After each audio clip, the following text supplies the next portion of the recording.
Hello, everybody. Welcome to another episode of the Moving Spotlight podcast. It is a lovely day here in Southern California. I'm here with my main right-hand man, Corbin Coyle. Hey, everybody.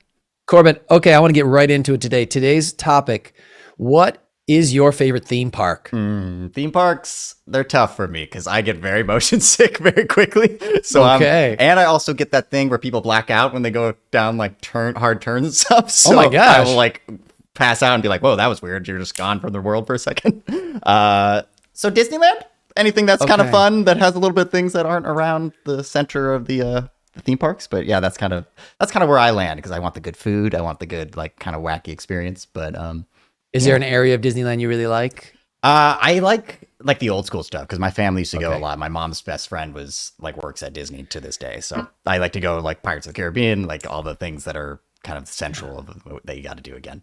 What about you? That's great. That's great. Well, growing up in the Midwest, Six Flags Great America was like the best place to go. And if you had like good attendance at school, you got to go at the end of the year. So that was like That's a big everyone was reward. on their best behavior. Yeah. Yeah. But then I got to give a shout out. If you're in Wisconsin, you know there's an area called Wisconsin Dells, and they have Noah's Ark Water Park, which is America's largest water park. Not everybody knows that, but I used to go there every summer with my family, and it's so great. There's like go-karting. There's a place called Mount Olympus, which is like, it has this huge Trojan horse, and you can go-kart Sweet. through the horse. And we would camp at a place called Bonanza, but going to like Noah's Ark, and there was Noah's Ark, which was expensive. And then there was like Familyland, which was like the smaller, cheaper place. And that's where we used to go. So I was like, can't we go to the nice? Sometimes right we'd there. go to, it's right there. They're like, no, you go to the little water slides. So, well, good. All right. Well, I'm not going to take you to any roller coasters, Yeah, don't Corbin. take me. Obviously, Yeah. don't surprise you with that. Happy birthday! Well, I want to get to our guest. She is an amazing, amazing person. She's one of my really good, dear, close friends. I've known her a long time. We are both parents. We're both in the industry. She is an amazing, talented casting director. I want to welcome to the show, Erica Berger. Hi, Erica. Hi. Guys, thank you for having me. Oh my Yeah. gosh, it's so great that you're here. Any thoughts on theme parks? I'm with Corbin on Disneyland. It's a good I one. love it so much. And growing up mainly in San Diego, that was the spot, definitely. But special shout out to Legoland since while my son is little, it blows his mind. He loves that place. Legoland is awesome. I took my son there too, and it was like mind blowing. I Oh went- my god! I went to Legoland when I was a kid, and I remember because I didn't do any of the rides. It was for my birthday, and all my friends went and did their thing. And my dad brought me to every single secret spot to get the little Lego figurines. So you had to like collect all of them, and that was like a fun experience. I was like trying to treasure hunt the whole time, but I haven't been back since I was like probably 8 or something. So Yeah, It's really for little ones. So Disneyland will always be my favorite. But while the kiddo's little, Legoland is definitely amazing also. yeah, that's fun. Yeah, those are great. And actually, I took my wife to Harry Potter Land, which she just loved because she loves all those, and she introduced me to the movies. That was fun. And then I just watched a trailer for Super Mario World, which actually that's is gonna really look cool. Yeah, you're gonna wear like a bracelet, and you go around Corbin and find secret stuff, and you get like coins Yeah. for finding that. And so I'm way. yes, because Super Mario Brothers was a big part of my youth, and my son's into it, so I'm very excited. I think it looks like it's going to be done really, really well. So, That's awesome. yeah, there's such a cool thing about nostalgia with those, but then also like the newness of when they have new things, and the combo of that. Yeah, but awesome. Well, Erica, I want to dive right in, and what I want to talk about is you've worked in casting for a long time, and you deal with actors, and you read with actors. Where did you find your passion in casting? Your passion for actors, where did that kind of come from? So when I was really young, I thought I wanted to be an actor myself. And I did a ton of musical theater growing up. And I used to take these like television workshops on the weekends. Like on the weekend, you'd spend a whole weekend with your theater friends. Some casting director would come down to San Diego and learn acting for commercials or acting for TV. And one of the people I met doing that was Joey Paul, who is amazing now. Joey Paul Jensen, who did a lot of Disney Channel, Nickelodeon. I mean, even Stevens, Hey Arnold. She's incredible. And I just fell in love with her, and I was just like, oh my gosh, she's so cool. And so we kept in touch. And when I was in college, she hired me as her intern. And I worked on That's So Raven with her and Phil of the Future. And I was just like, oh my gosh, this is what I meant to do, because I'd always had a fascination with actors and I always wanted to be around actors. And I thought in my young brain, not knowing that a casting director was a thing, I thought in order to be around actors, I would have to be one myself. And then when I learned that I can be around actors and I can work with actors, and I don't have to do any acting myself, I was very happy about that. And I just always was fascinated. I was always looking up actors. I was obsessed with Friends in junior high school when it first came out. course. And I just felt like it was very important. I wanted to know the names of every actor, big or small, on that show. I wanted to know everything about them. And I just remember saying to my friends, like, what if I saw like Maggie Wheeler in the street and like I wanted to say hi to her, but I'm not going to be like, yo, Janice, what's up? Like, I need to know what this woman's name is. And so like, I was obsessed with knowing the names of the actors I liked. And then I learned my other friends did not share that same obsession as me. And in college, even, I mean, on Raven, we had the most incredible actors on that show and directors. And I got to work with Duddy Allen and I mean, absolute legend, dream come true. And not that she would remember me, I was like sorting headshots in the closet, but we were both there. So, and I would go back to school and be like, oh my God, I met James Avery today. And like, my friends would be like, what are you talking about? I was like, Uncle Phil, like, what is the matter with all of you? And that just cemented for me that I was doing what I was supposed to be doing, because I was so pumped every single day on that set. Reading with the actors. And then because our office was above the stage, so I get to audition the actors, and then a couple days later I'd get to go downstairs and watch them and like see like instant gratification, like see all the hard work come to life. And so I was just like, I have to do this for the rest of my life. And that was it. I love it. I love it. Erica, I have a question. Something we haven't chatted about on the podcast before, which is there anyone you can think of, maybe it's you, that like when you're brainstorming people or trying to think of actors that like knows everyone's name? Because there are people like that who like their mind is IMDb. Does that make sense? Like some people have to go to IMDb and then other people are like, is there anyone that comes in your brain who does that well? I do that pretty well. Now that I'm becoming an old lady, not as well as I used to. Gotcha. My husband, who's not a casting director, he is like that. Really? He knows every actor. If they've ever been on Law and Order, he knows. And that's a lot of seasons. That's a lot of seasons. It's a lot of seasons and a lot of branches of that show. He's incredible. He's a writer. And his mind is like an IMDb for sure. Mine, I kind of think is more, I compare my casting brain more to like the Apple Genius situation, where like when you're looking for a song and then it's like, if you like this song, you might also like this song. That's how my brain works with actors. I love that. Because they're like, not that I'm like pigeonholing anybody, but like it works in like similarities, because that's how my brain makes lists. So I'm kind of like, if you like Catherine Hahn, you might also like Lake Bell or Casey Wilson or Michaela Watkins, or just like, that's like how it kind of works. That's amazing. That's great. Yeah, I'm kind of. I'm really bad about that. I'm bad at names just in general. Like some of my friends will play a little game with me where we're watching TV and they'll pause the show and be like, what's that character's name? And I'm like, oh no, I don't know. I lost it an hour ago. But I'm curious with all this, like when you're going through and you're learning the beginning stages of like being in the casting and all that stuff, how did you, in juxtaposing to now, like, what were the things that you were looking for in actors or were being taught to look for in actors that maybe now you use still or you don't use? Like, what are those things that come to mind? It's so hard because it's just different. It's so subjective. It's different to every single person. For me, it's a gut feeling.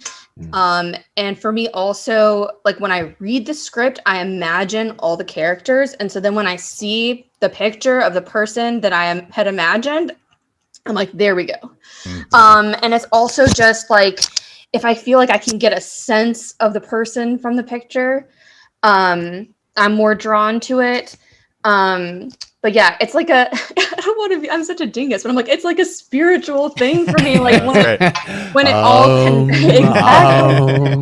when it all just connects. I also have like a little bit of like a tunnel vision sometimes when I'm casting, because I will be like, this is the person. Like I read something, I know the person who it's supposed to be.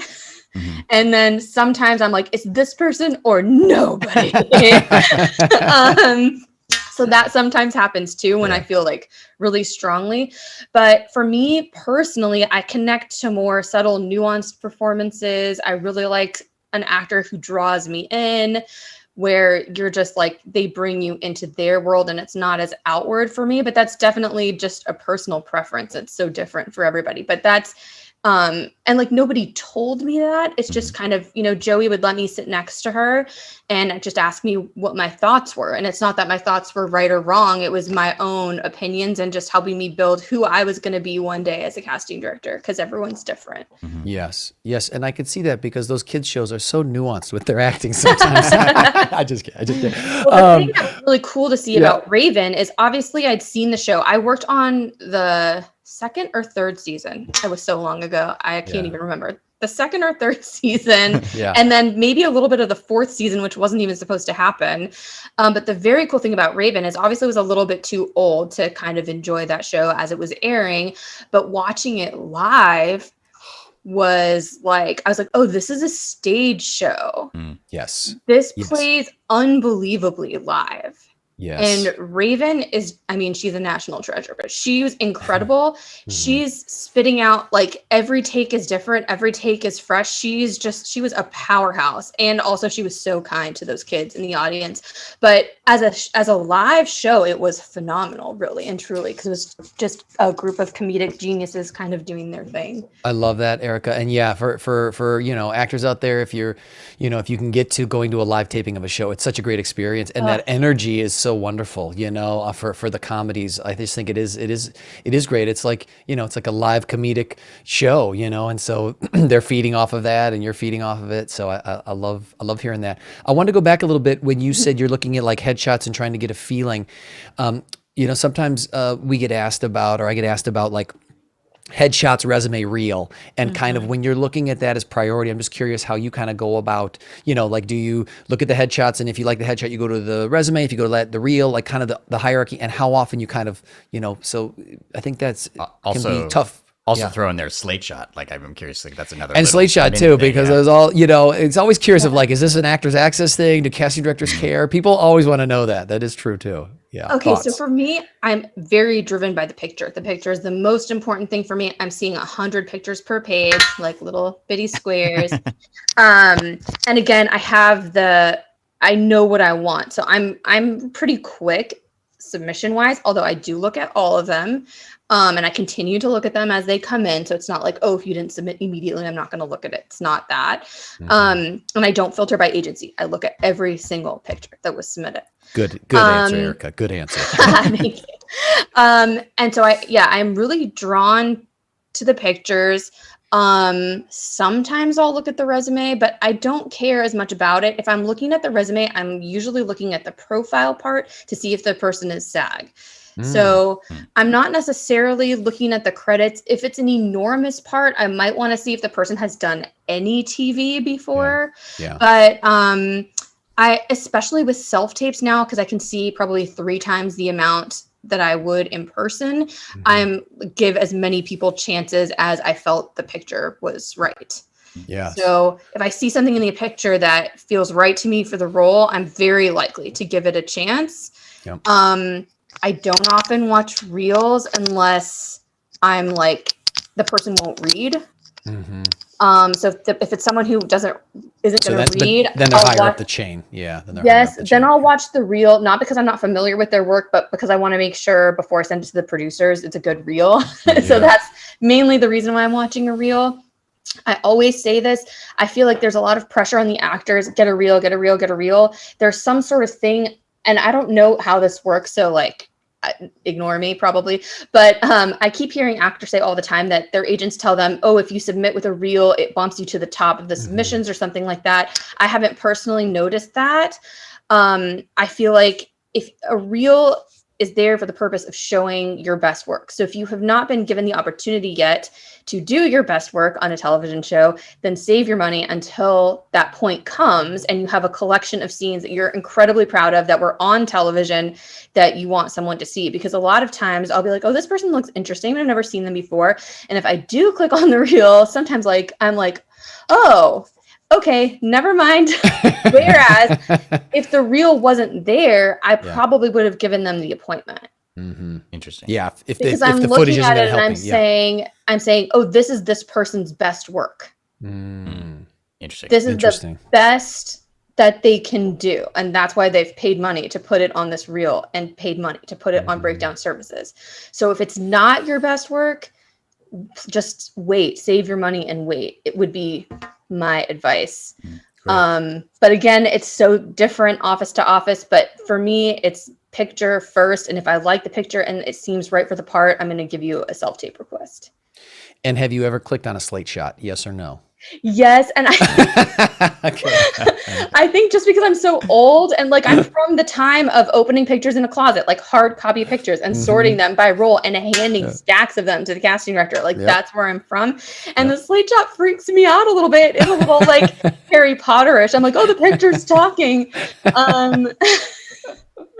So I tend not to really click on them. Sometimes I do if like their pictures are so different. There's so many different ones and I can't get a sense of like who the person is. Sometimes I'll click on it to be like, I need to know like who is this person and what do they really look like? Yeah. Then I'll click on it. But I will say they freak me out a little bit, but I'm getting used to it. Yeah. Let me ask you, I was thinking with headshots, and this is a specific example and not a blanket statement, but like if there's a headshot with a guy with like a cowboy hat for a Western, is that something like, you know, I mean, that's always kind of, I know it's a line, but like, is that something that you say it's getting too charactery? Okay, this is good. It kind of works for this person with the face, you know, if they've got whatever it is, male, you know, like, how do you feel about going places like that? We tend not to go for that. That's more for commercial casting usually. Yep. However, like if we have like a co-star like police officer role, we'll just get a ton of police officer photos. And that doesn't bother me as much because a lot of time these people were actual police officers, first of all. Or second of all, they play it all the time. And that just tells you that like they can just do it probably. Yep. So that doesn't really, we're not like, oh my gosh, a police costume. And the other one that we get it a lot for is reporters. Because if you're looking for a reporter, most of the time actual reporters will submit on that because it's like a very specific thing. And so they'll use their reporter shot to submit.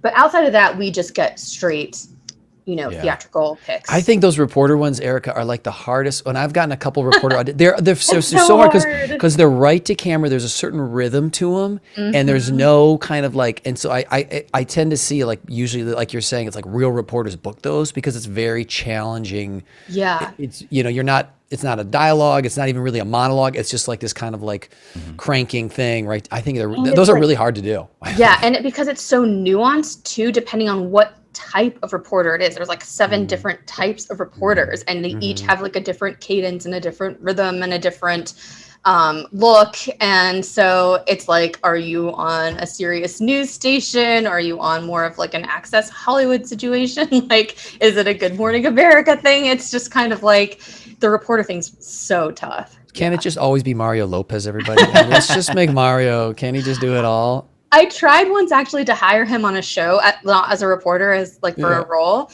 And the agent was like, oh yeah, he's available. And I was like, oh, that's amazing. Cool. And then he's like, he has 2 hours on this day, 3 hours on that day. And I'm like, oh no, that's not available. That's not available for like an 8-day hour-long drama shoot. He's around-ish. Yeah, he can be. You can have him in between all his other stuff. He's got 15 minutes next Tuesday. Not gonna work. Not gonna work. Erica, I'm kind of a 2-part kind of question. So one, how can an actor stay on your radar? And the other part of it is like, what is your day-to-day schedule so actors realize how busy you are, so that to respect that more, you know? So I'm trying to figure out like that balance. I'm curious your thoughts on that. How do they stay on my radar? That's an interesting question. I don't really know that I have an answer to that. I don't really personally have like a social media situation. So I've never been on Twitter or Instagram or anything like that. I have the Facebook because I'm 100, but other than that, I don't have anything else. So I don't know. I just basically go off of the submissions mainly. And I used to teach, but I'm not teaching anymore. is there something that maybe they do when they get into the room, or like you see them over and over again, and so you'd be like, I start to like John, you just kind of get used to that, or is like, what is that?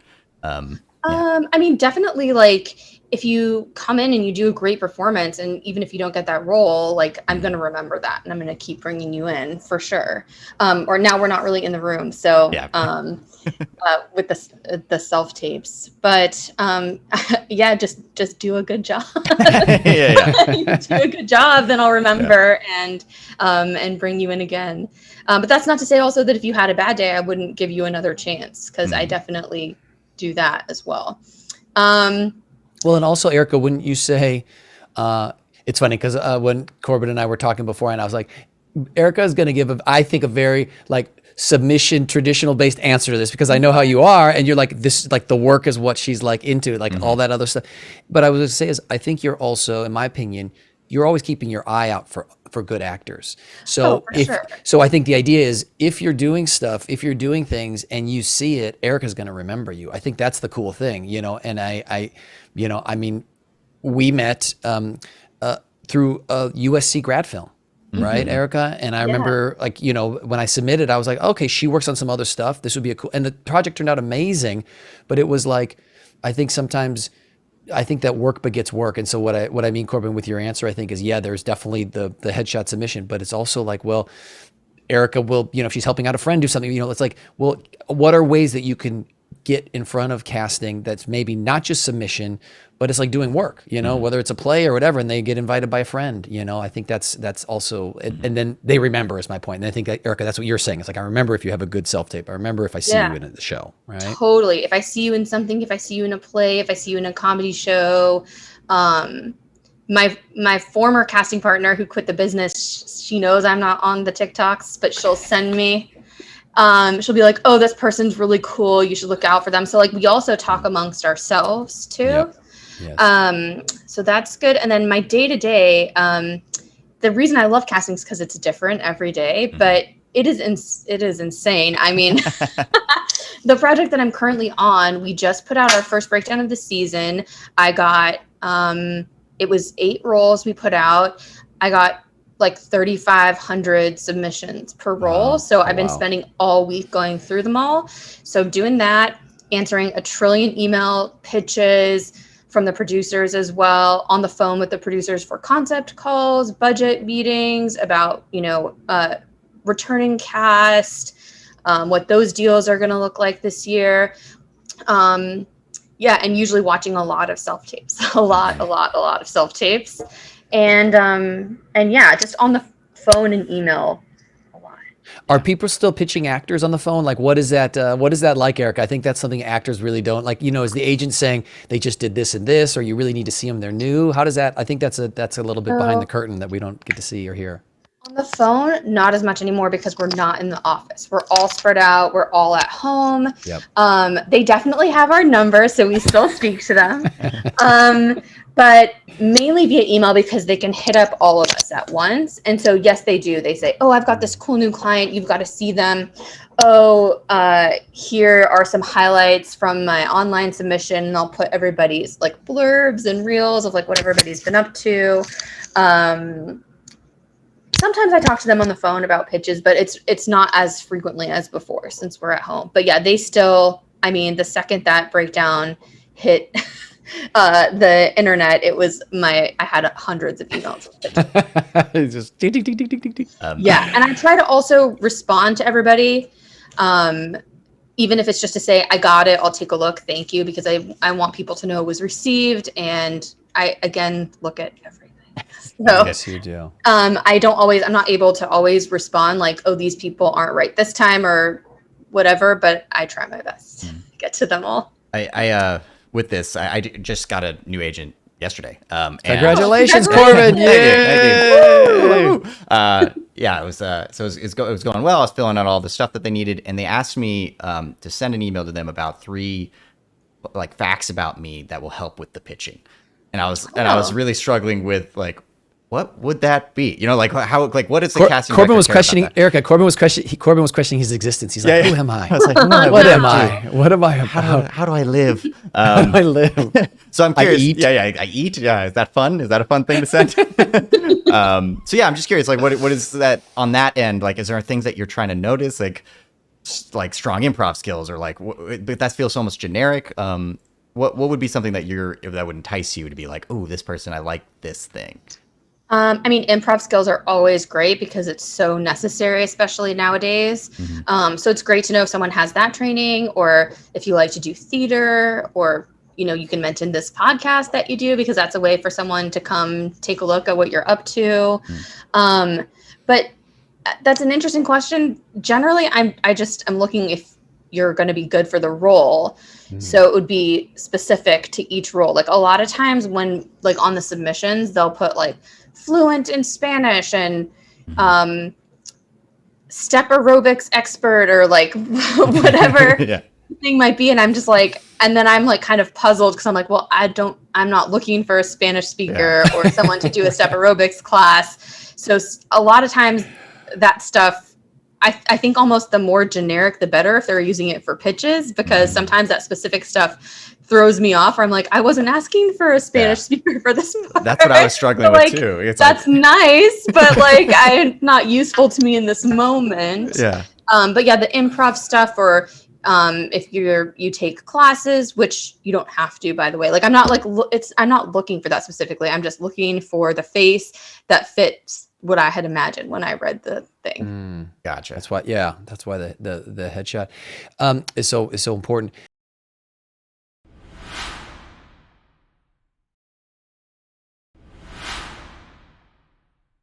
Erica, when you're doing like a season 2 of a show, you know, like what you're working on now, does it get harder with casting or easier? It just kind of depends. It depends if the same exact group of people is coming back. It's typically easier, especially with everything being straight to series now. So last season we cast like the pilot and the first 10 episodes. That's what I was wondering about. Yeah. And that was incredibly intense. Just like really just a lot of work.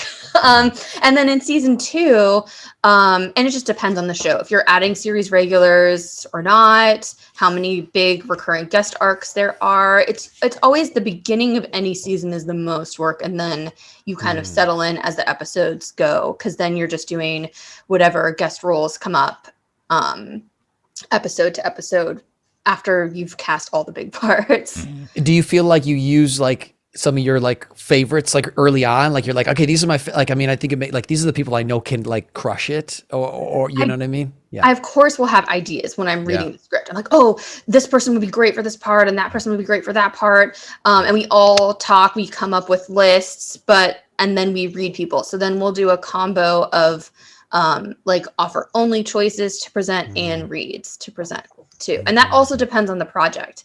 Like some projects are going to be lists only. And then and lists only, maybe everyone knows, but lists only is where like you guys come up with a list of names, kind of like, let's say famous, or at least like known in the, you know, the business or up and coming. And you say, hey, here's who we're looking at that we'd like offer it to. They don't even have to audition. Right. Exactly. So everyone knows. Yeah. And then some projects are reads only, where, you know, they're just like, we just want the best person for the role. We don't care about stars. Just go out into the world and just find us a great cast. So, it's just really project to project. How labor intensive is it going to be? But yeah, the start of the season is always the busiest for us. Yeah. Did you have a favorite show to cast, and maybe why? You know, I remember when you were talking, we chatted before about like Woo Assassins. You really enjoyed. It seemed like that really you lit up. You know, I'm not trying to feed you an answer. I just remember you enjoy. No, but I remember you enjoying that. So I did. That was so fun, just because the people were so nice and the cast were so nice, and we all hung out, and so that's always really fun. Even though they shot in Canada, but then when they would be back, we'd all get lunch, and that's fun. They were just a really cool group of people. I have so many favorites. United States of Terror was my first screen credit, and right after I had been promoted to associate. So like that was unbelievable. And it was like Steven Spielberg and Diablo Cody and Toni Collette. And I was just like, every table read, I was like, I'm gonna pee my pants. I'm so excited to be here. Like, and it was an incredible show. I mean, Rosemary DeWitt, like, it was just like mind blowing for my first casting associate gig, and that my name was on the screen with those people. I still can't believe it, kind of. So that one holds a special place in my heart for sure. What else? I've done so many good ones. Woo Assassins was so fun. I've just done Hocus Pocus 2. Oh yeah, I was okay. So I was going to ask about that. Yes, can we just do a little bit in here? So my wife forced me to watch Hocus Pocus 1, and I was like, she did. She's like, you've never seen it, you got to watch it. And so I watched it. I was like, oh my gosh. And then I saw you. So you just finished 2? We finished a bit ago. Yeah, Okay. we finished a bit ago. That was super fun, really intense, but super fun. Yeah. I've always wanted to do a Disney feature, so that was like a really special one. Yeah. And then I think as far as like quality and also experience, because it was a really nice group of people, but I think maybe the best thing I've ever done was the HBO Max limited series Love and Death, which hasn't come out yet. Oh. And it's just going to be so good. It's Oh, just it like, is? I probably can't say that much about it, but Yeah. it's going to be so good. I think it's the best project I've ever done. So, Oh my gosh. yeah. Ooh, And of course, Mayor of yeah. Kingstown, which I'm working on now, also like insane, the people in it. And it's a great group of producers and really nice people too. But that one's violent for me. People love it. I mean, it's so well done. It's such a good show, but I'm a baby. So Yes. My sister's the same, Erica. She's like, is this thing really violent? I'm not going to watch it. I'm like, okay, I'll let you know. yeah, You know? it's really, I mean, it's about prison. So, and it's really real. It's really real and dark, and they examine a lot of issues with the prison system, which is super important. But for me, I'm just like, I like watching it, even though I know what's going to happen. Yeah. So, Erica, are you finding right now, as life's a little bit getting back to normal, like a lot of first calls are self-tapes or booking off of self-tapes for maybe smaller parts, but then bigger parts are either like Zoom callbacks or maybe in person, or what's kind of are you seeing with for actors in that realm? It's just different show to show. Okay. Hocus Pocus, we had self-tapes and we had Zoom callbacks. Mayor of Kingstown, they cast off the original self-tape. We never had callbacks, except for one role. Our finalists went to Texas to meet Taylor for one role because it was super, super important. He wanted to like chat to the actors in person. But the rest of them were just cast off the initial self-tape.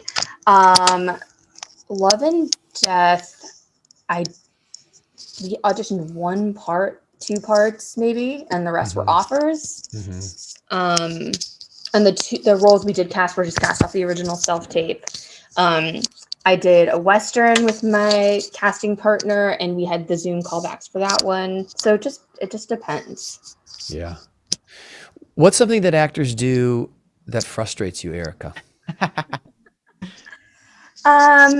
Not reading the directions. So simple too. Come on.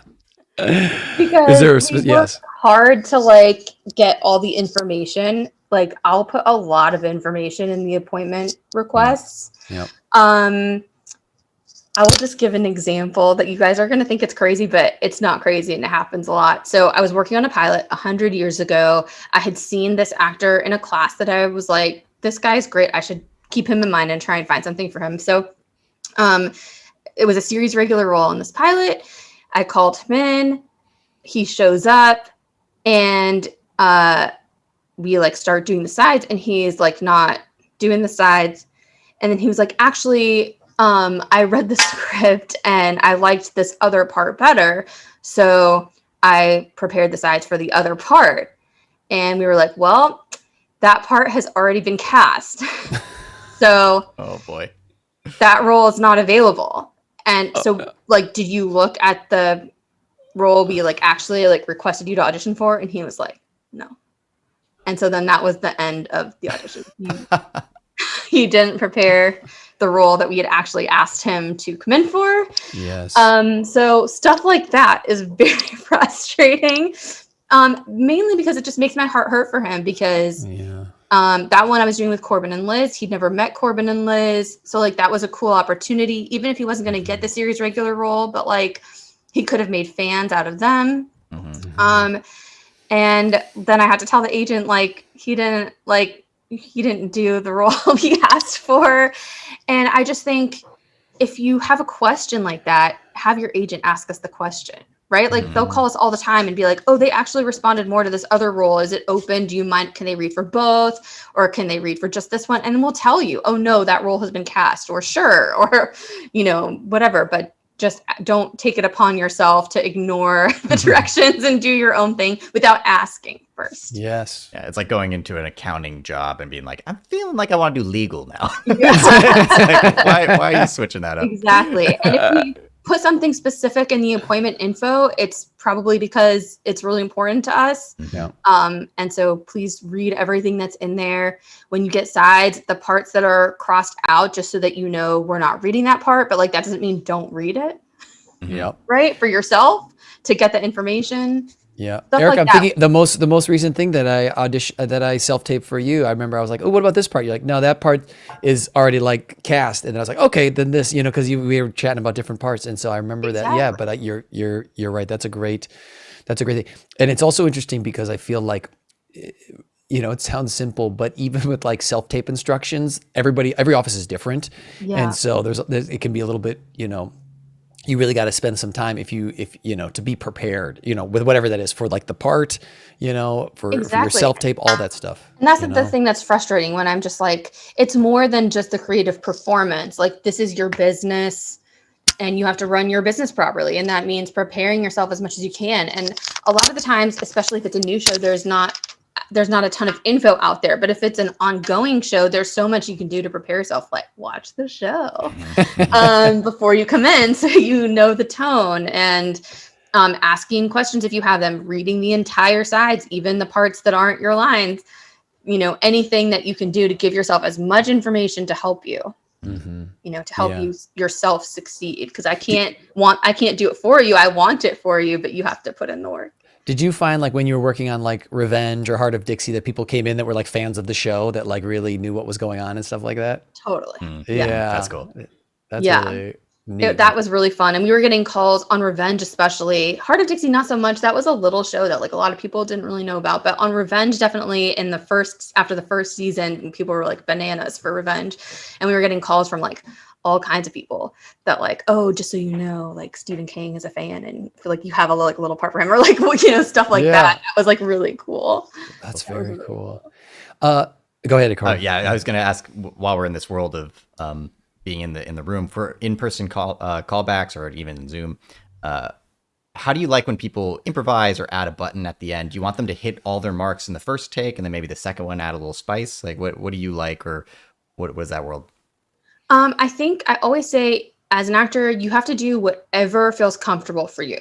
You have to make sure that you're comfortable so that you can give your absolute best performance, and whatever that is to you, you have to just go for it. And then if we need something different, we'll tell you. Cool. So I think you just have to do whatever's going to help you give that performance that you walk out going, yes, like that is exactly like that felt great. That's what you got to do. And because every office is so different, you're not going to be able to please every single person with your choices. So you have to just, it's for you. Those performances are for you. And it's an opportunity to do what you love. It's an opportunity to perform and do whatever in that role that you feel like you bring to it that's special, that you connect to. Those are like the most important things. Figure out how you connect to the character, figure out how it feels good for you, and then give it everything, commit 100%. And then if it's missing the tone or there's something else we need, we'll let you know. Yeah. And I always say, if you're making a choice that you're uncomfortable with, we can tell. Yeah. So like if there's like a phone or something and you go like this in the middle of your scene, and then you're like, oh my God, I look stupid doing this hand thing. Like we see that. We're trained to like, we're all like people, the casting directors, and like we can pick up on your discomfort for sure. So if that makes you feel weird, don't do it. Or ask beforehand, like, oh, it says I'm on the phone. Do you need me to do a thing? Or like, do you need me to use my phone? Or can I just talk? And like, just ask the questions. This is your time. And will probably tell you whatever feels good to you. Erica, But if you're worried about it, just ask. And if you make a choice, commit everything to that choice. I love that. Yeah, I was just thinking, a lot of times in class, I'll talk to students about like if the behavior helps get you kind of in that world, if it makes sense, if it's not too out there, if it feeds it, like you're saying, like you're committed to whatever that thing is. And it's But also again, yeah, within limits, right? yes, Because you also don't want to scare us. that's the other thing. If an actor goes in the corner and like screams at the wall, I'm like, you better be really freaking good. Otherwise they're like, what just happened? Well, it's not that what's just happened, but I'm going to imagine you doing that on set. Mm-hmm. Because if that's what you need in order to get there into it, then I'm going to imagine you doing that in the corner while Jeremy Renner and Diane Wiest are like ready to shoot their scene. And I'm going to say to myself, that's probably not going to work. So that's a no. You don't want that. Within the corner reason. scream. Like if you need to stand in the corner for a minute to get yourself into an emotion, but like everything like within limits. Yeah. I like that. And that just comes, I think, a bit with like adjusting the dials and time and experience, but like, figuring that out. Erica, I want to ask you, so you are, one of the kindest people I know in the business, but thank you. You are, no, you really are. But the job you do, there's a lot of stress. There can be stress, on certain projects. And I guess what I'm actually relating it to is also being, a mother and a wife. How do you kind of balance those two, for people out there that are, trying to have families and do that and also work in this business, which is lovely and wonderful, but also at times can be stressful. How do you kind of balance those? It's really hard. I'm not even going to pretend that it's not. It's getting easier a little bit as he gets older, but especially during this pandemic, I was very lucky. My husband and I both worked the whole time almost. But obviously we pulled the kiddo from school. So while I was casting the Mayor of Kingstown pilot, he's sitting on the couch next to me going, Mama, I cannot hear what the actors are saying. And I'm like, yeah, that's right. There's a reason. Because they're saying, F you, I'm going to blow your effing brains out every 2 seconds. So I let him watch a little Hocus Pocus and he's like, show me the funny guy again. So like, he definitely has his opinions already, but it's really, really hard. Fortunately, so I work as a casting director under Kathy Sandridge Gelfond, who is like one of the best human beings to ever walk the face of the planet. And then on the side, I have another business with my really good friend, Beth LaPerry, and we cast kind of indie features on the side. So with Kathy, I do like these enormous projects, and then I do kind of smaller things on the side with Beth. And so I'm working with extremely kind people who understand, like, look, I've got the jogathon this morning, so I'm not available till this time. And like, everybody's very cool. So I'm very fortunate in that way. But I say to other casting directors or associates who are like thinking about starting families, save up. And if you can take a year off, take a year off, unless the project that comes your way is like your absolute dream project. It's very, very hard. Like when I first had Reeve, I went back to work 5 months. And I'm just pumping in the audition room between actors and leaving my milk in the refrigerator at the production office. And up all night nursing and then work all day. It's really hard. It's hard, yeah. It's just, it was incredibly hard. And I didn't like the show that I was working on, so I won't say what it is. And that just made it even worse. Because I'm like, why am I away from my kid for this? For this terrible show? So I'm like, unless that it's the best project you've ever seen and you're really, really excited about it, like try to arrange your finances in a way that you can kind of skip it until they're like in school. In school or something, because it is really, really hard to be away. But I'm just super fortunate that like I can take breaks to pick him up from school and help him with his homework. And then especially with working from home, then if I have to work late into the night after he goes to bed, I can, but I can take breaks for after school or for dinner time and things like that. But it's extremely difficult. Yeah.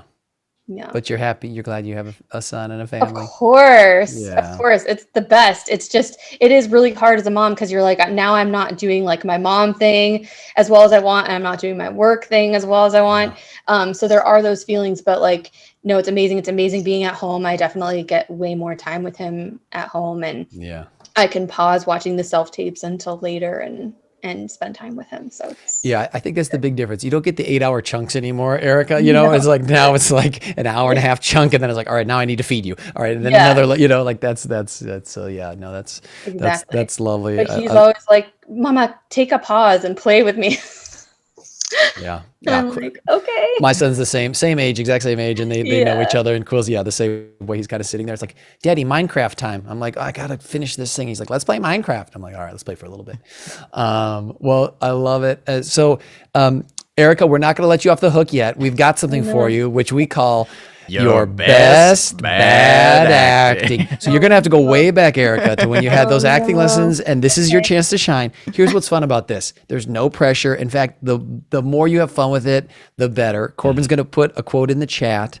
You might be familiar with it. If not, we can explain what it's from.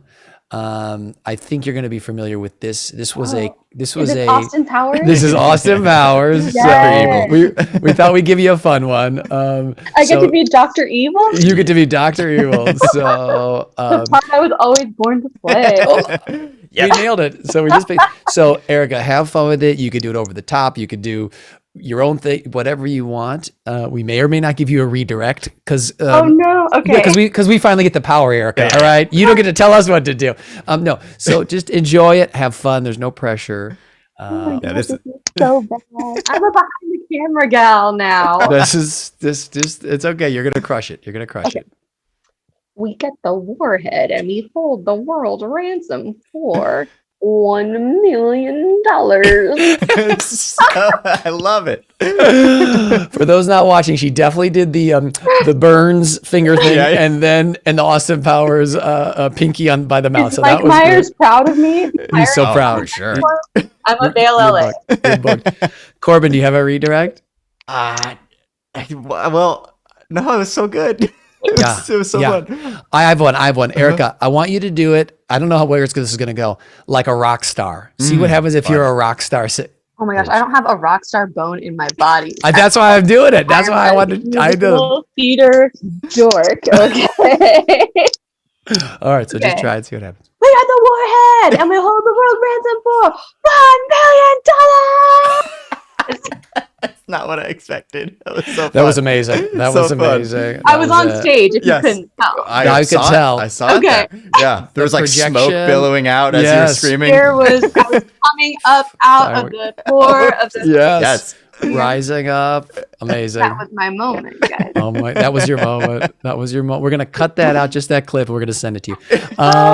Erica, well, thank you so much. We know you're super slammed right now. We know you're busy, and that you set aside this time and hung out with us and answered a lot of great questions, stuff we haven't actually touched on a lot on the podcast before, but really helpful for actors and people listening. And so we really appreciate it. And, I said it before, but for anyone out there, if you get a chance to read for Erica, just know she's a sweetheart, and she's pulling for actors and the project, and that's really a wonderful thing. Right. Thanks, you guys. Thank you for having me. I hope my advice of do a really good job is helpful.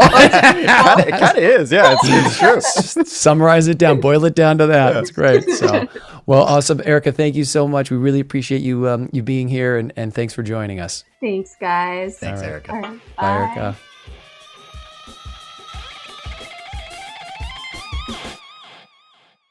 Hey, everybody. Thank you for listening to the Moving Spotlight podcast. If you're watching on YouTube, my look has changed. I'm going to my son's dance-a-thon, so I am in full 70s gear. So check that out. Your hair doesn't normally look like this. My hair is not this luscious. Thank you. I look like I'm like a 70s rocker dude. Thanks for listening. Erica was amazing. Check out our website. Check us out on social media. We're on Instagram. Going to be on TikTok, right, Corbin? How's that coming along? Well, that's coming along for sure. Yeah, I'm on it. Wow. I heard a lot of just kind of wavering doubt there. Thanks again, everybody. We'll see you on the next one. Thank you for listening to the Moving Spotlight Podcast.